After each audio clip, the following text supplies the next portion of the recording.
नमस्कार। आज हम एक बहुत ही दुखद घटना पर बात करने जा रहे हैं जो हाल ही में पुणे में हुई है। जी। एक पत्नी ने अपने पति की जान बचाने के लिए अपने लिवर का हिस्सा दिया, पर हुआ ये कि हफ्ते भर में ही दोनों की मृत्यु हो गई। हाँ, ये खबर वाकई दिल दहला देने वाली है।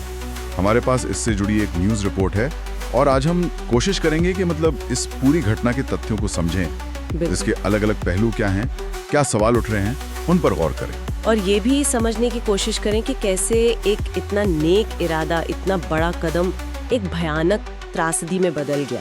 चलिए इस मामले को थोड़ा और गहराई से देखते हैं। तो शुरू करते हैं कि असल में हुआ क्या था। ये मामला पुणे का है। एक 49 साल के व्यक्ति थे, उन्हें लिवर की कोई गंभीर बीमारी थी। जी। डॉक्टरों ने कहा कि भाई लिवर ट्रांसप्लांट करना पड़ेगा और वो भी तुरंत। ऐसी स्थिति में अक्सर परिवार का ही कोई सदस्य आगे आता है। हाँ, तो उनकी 42 इयर्स की पत्नी ने ये फैसला किया कि वो अपने लिवर का एक हिस्सा डोनेट करेंगी। ये बहुत बड़ा फैसला होता है, आप जानते हैं, इमोशनली भी और फिजिकली भी। बिल्कुल। और ये जानना जरूरी है कि ये जो लिविंग डोनर लिवर ट्रांसप्लांट होता है, मतलब जब कोई जीवित इंसान डोनेट करता है, ये बहुत कॉम्प्लेक्स सर्जरी है। हाँ। इसमें सिर्फ मरीज यानी जिसे लिवर मिल रहा है उसके लिए ही नहीं, बल्कि जो डोनर है उसके लिए भी काफी रिस्क होता है। तो पत्नी ने ये जोखिम उठाने का फैसला किया पति की जान बचाने के लिए। हाँ। और सर्जरी हुई 15 अगस्त को। सब उम्मीद कर रहे थे कि अब सब ठीक हो जाएगा। शायद परिवार ने थोड़ी राहत की सांस भी ली होगी। हाँ, ऑपरेशन के बाद एक उम्मीद तो बनती ही है। लेकिन सर्जरी के बस कुछ ही घंटे बीते थे कि पति की हालत बिगड़ने लगी। ओह। और उनकी मौत हो गई। रिपोर्ट में बताया गया है कि सर्जरी के बाद कुछ कॉम्प्लिकेशंस हो गए थे। देखिए, ट्रांसप्लांट सर्जरी के फौरन बाद ऐसी जटिलताएं, कॉम्प्लिकेशंस आ सकती हैं, खासकर जिसे अंग मिला है यानी रेसिपिएंट, उसके केस में। अच्छा। कभी कभी शरीर नए अंग को एक्सेप्ट नहीं करता, या फिर सर्जरी का स्ट्रेस ही इतना ज्यादा होता है कि बॉडी झेल नहीं पाती। जैसे ब्लीडिंग हो सकती है, इन्फेक्शन हो सकता है, या अंग ठीक से काम करना शुरू नहीं करता। ये रिस्क तो हमेशा रहता है। लेकिन शायद किसी ने ये नहीं सोचा था कि ये मामला यहीं नहीं रुकेगा, ये त्रासदी और बड़ी होने वाली थी। पति की मौत के बाद पत्नी, जो डोनर थी और शुरू में जिनकी हालत ठीक बताई जा रही थी। हाँ, अक्सर डोनर जल्दी रिकवर कर जाते हैं। हाँ, पर उनकी तबीयत भी बिगड़ने लगी। सर्जरी के कोई एक हफ्ते बाद उन्हें बहुत गंभीर इन्फेक्शन हो गया। Severe infection?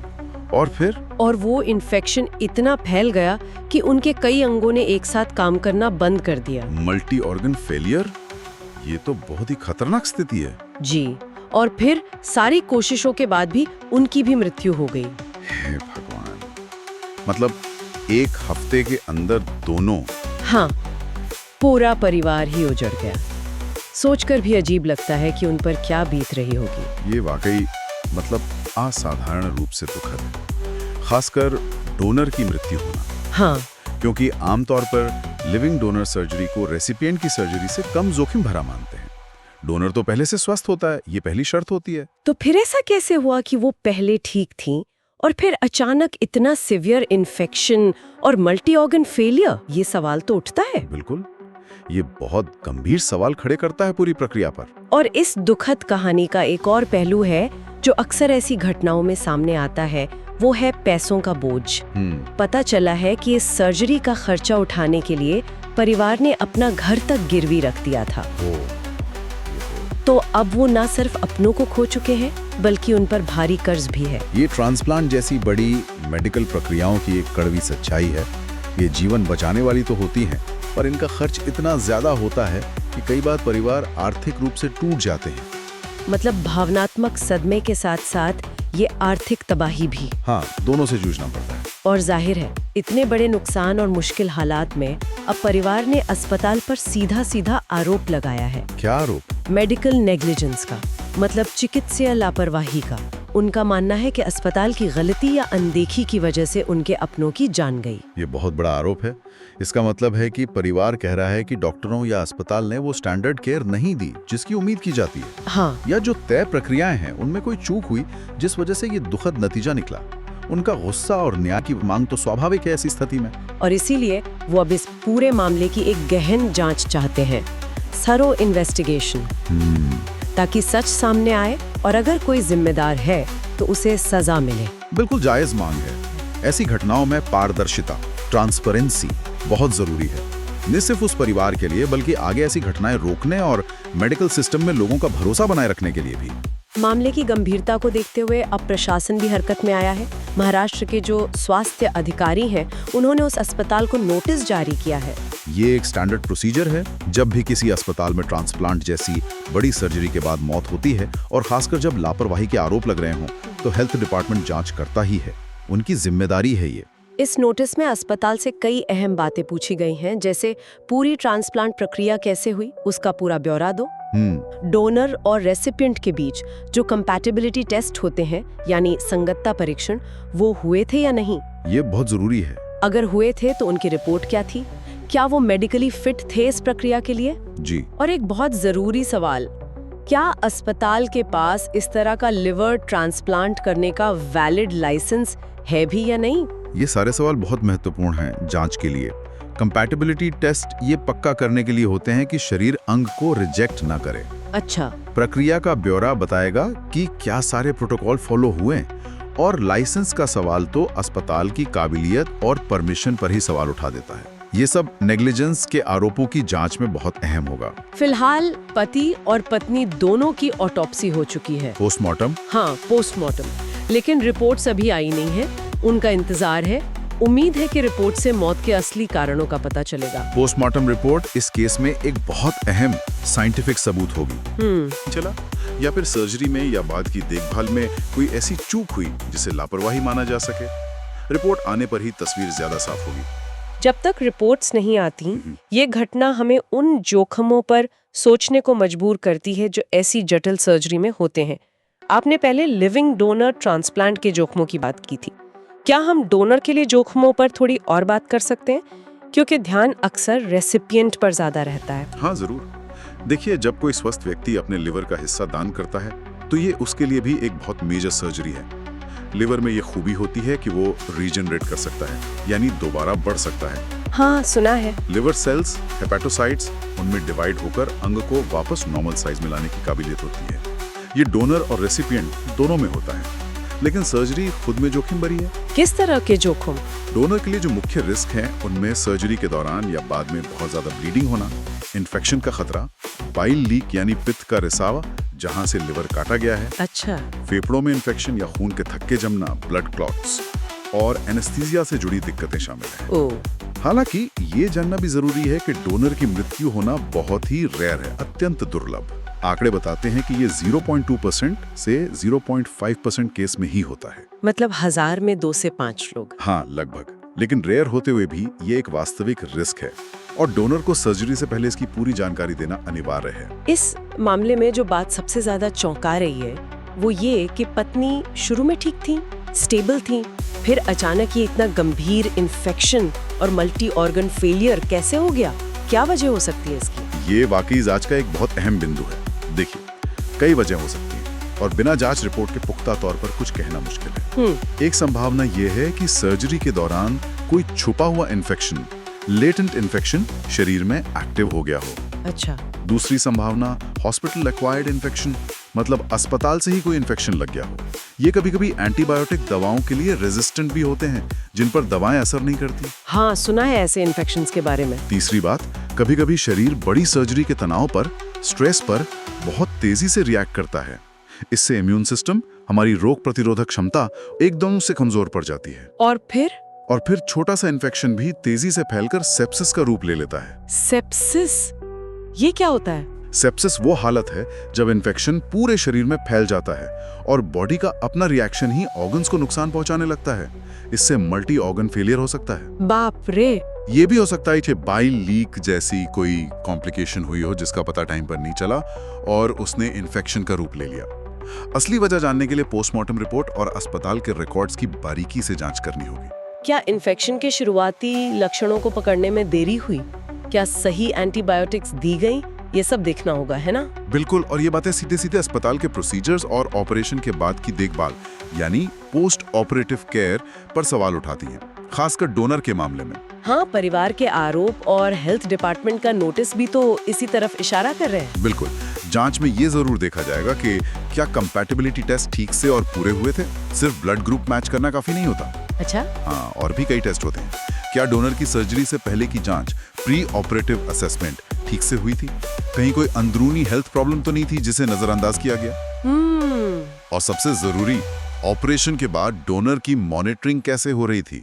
उनके वाइटल साइंस, दर्द का लेवल, इन्फेक्शन का कोई भी लक्षण, इन सब पर कड़ी नजर रखी जा रही थी या नहीं? हाँ, ये जरूरी है। डोनर की पोस्ट ऑपरेटिव केयर उतनी ही जरूरी है जितनी रेसिपिएंट की, क्योंकि वो एक स्वस्थ इंसान थे जो एक बड़ी सर्जरी से गुजरे थे।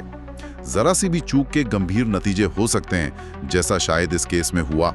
ये वाकई बहुत गंभीर सवाल है। अब सोचिए, ऐसी घटना का आम लोगों पर, उनके अंगदान, खासकर लिविंग डोनेशन के प्रति भरोसे पर क्या असर पड़ेगा? भारत में तो वैसे ही ऑर्गन डोनेशन को लेकर उतनी जागरूकता नहीं है। ये एक बहुत ही नाजुक और चिंता की बात है। ऐसी खबरें यकीनन लोगों के मन में डर पैदा कर सकती हैं। हाँ। जब लोग सुनते हैं कि डोनर की ही जान चली गई, तो वो लिविंग डोनेशन के बारे में सोचने से भी हिचकेंगे। इससे ऑर्गन डोनेशन रेट्स जो पहले ही कम है और गिर सकते हैं।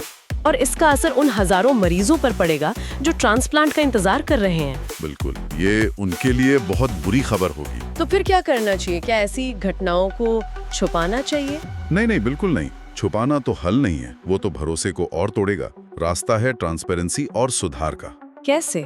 जरूरत यह है कि ऐसी हर दुखद घटना की निष्पक्ष और गहन जांच हो। अगर कहीं कोई कमी या लापरवाही मिलती है तो जिम्मेदारी तय हो और सख्त एक्शन लिया जाए। साथ ही इन घटनाओं से सबक लेकर प्रोसीजर्स को और सेफ बनाने, प्रोटोकॉल को मजबूत करने और अस्पतालों में क्वालिटी कंट्रोल को बेहतर करने की जरूरत है। लोगों को यह भरोसा दिलाना होगा कि ऑर्गन डोनेशन, खासकर लिविंग डोनेशन, बहुत सावधानी और ऊंचे सुरक्षा मानकों के साथ किया जाता है। और सफलताओं को भी बताना जरूरी है ना? हाँ बिल्कुल। हमें ये भी याद रखना होगा कि हर साल हजारों सफल ट्रांसप्लांट्स होते हैं जो लोगों को नई जिंदगी देते हैं। उन कहानियों को भी उतना ही सामने लाना जरूरी है। और मान लीजिए अगर जांच में मेडिकल नेग्लिजेंस साबित हो जाता है, तो ये प्रक्रिया कैसे काम करती है? मतलब कैसे तय होता है कि लापरवाही हुई और फिर क्या होता है? देखिए, मेडिकल नेग्लिजेंस की जांच थोड़ी जटिल और लंबी प्रक्रिया हो सकती है। सबसे पहले तो मरीज के सारे मेडिकल रिकॉर्ड्स देखे जाते हैं। सारे रिकॉर्ड्स? हाँ, भर्ती होने से लेकर मौत तक की हर फाइल, डॉक्टर के नोट्स, टेस्ट रिपोर्ट्स, सब कुछ। फिर जो डॉक्टर, सर्जन, नर्सेज या दूसरा स्टाफ शामिल था, उनसे पूछताछ होती है। अक्सर मामले की गंभीरता को देखते हुए स्वतंत्र मेडिकल एक्सपर्ट्स की एक कमेटी बनाई जाती है। वो पूरे मामले को देखती है। ये कमेटी क्या देखती है? कमेटी ये देखती है कि क्या स्टैंडर्ड ऑफ केयर का पालन हुआ था। मतलब उस सिचुएशन में एक काबिल और अनुभवी डॉक्टर या अस्पताल से जिस लेवल की देखभाल की उम्मीद की जाती है, क्या वो दी गई? अच्छा। या डायग्नोसिस सही समय पर और सही तरीके से हुआ? क्या जो इलाज चुना गया वो ठीक था? क्या सर्जरी सही ढंग से की गई? ऑपरेशन के बाद की देखभाल ठीक थी? और वो जानकारी वाली बात? हाँ, क्या मरीज और परिवार को प्रक्रिया के जोखिमों के बारे में सही और पूरी जानकारी दी गई थी? उनका इन्फॉर्म्ड कंसेंट लिया गया? अगर जांच में ये पाया जाता है कि स्टैंडर्ड केयर में कमी थी और उसी कमी की वजह से मरीज को नुकसान हुआ या मौत हुई, तो इसे मेडिकल नेग्लिजेंस माना जा सकता है। और अगर नेग्लिजेंस साबित हो जाए तो इसके कई नतीजे हो सकते हैं। डॉक्टरों या हेल्थ प्रोफेशनल्स का मेडिकल लाइसेंस सस्पेंड या कैंसिल हो सकता है। अस्पताल पर जुर्माना लग सकता है या उसका ट्रांसप्लांट लाइसेंस रद्द हो सकता है, और परिवार मुआवजे के लिए कंज्यूमर कोर्ट या सिविल कोर्ट में केस कर सकता है। ये पूरी बातचीत हमें दिखाती है कि पुणे की ये घटना सिर्फ 2 लोगों की मौत का मामला नहीं है। नहीं, बिल्कुल नहीं।